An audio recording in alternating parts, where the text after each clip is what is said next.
আলহামদুলিল্লাহ, অনেক সুন্দর একটি ডিজাইনের কাজ চলতেছে। তো এই বিল্ডিং এর কাজও মোটামুটি শেষের দিকে, রড বাইন্ডিং কাজ চলতেছে। তো অনেক সুন্দর ডিজাইন, তাকিয়ে থাকার মতন। রাস্তা দিয়ে যেই যাবে সেই এক পলক হলেও তাকাবে, কারণ বাড়ির ডিজাইনটা এমন অনেক সুন্দর, আমার কাছে বেশ ভালো লাগছে। তো এখন মূলত রড বাইন্ডিং কাজ চলতেছে, আর এখানে হচ্ছে ফ্রেম স্ট্রাকচারের বাড়ি। তো আমি ইট গাঁথনি হয়নি, তো ডিজাইন এখনো ফুটে ওঠেনি, এই জন্য আমি আপনাদেরকে বাড়ির গোটা ছবি দেখাতে পারতেছি না। তো এই বাড়ির সিঁড়িটা মূলত পিছন সাইডে, সামনে হচ্ছে রোড সাইড। এই যে আমি হচ্ছে সিঁড়ির দিকে নিয়ে যাচ্ছি।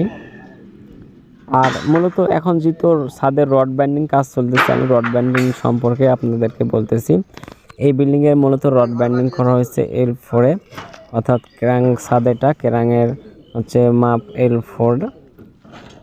আর এই রডের ছাদের যে রডগুলো ব্যবহার হচ্ছে সেগুলো সব হচ্ছে 10 mm, আর বিমগুলো ব্যবহার হচ্ছে বিমে হচ্ছে 16 mm রড ব্যবহার করছি।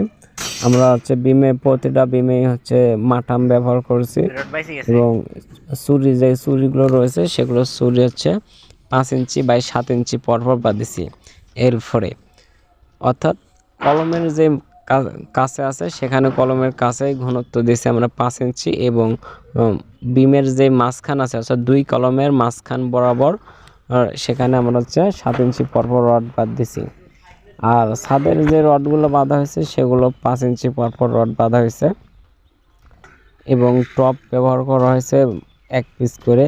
আর বারান্দার সাইডে যেখানে আছে সেখানে আমরা হচ্ছে 2 পিস করে টপ বাঁধেছি 10 mm রড।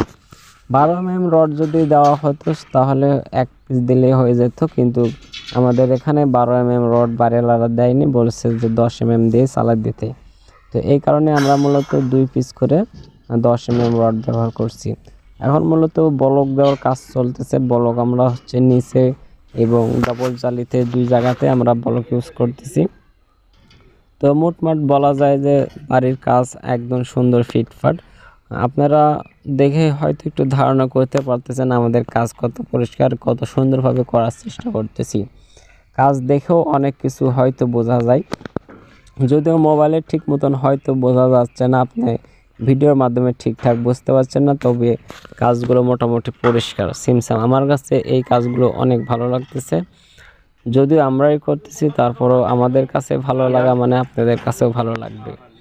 কারণ নিজের কাজ নিজের কাছে ভালো লাগলে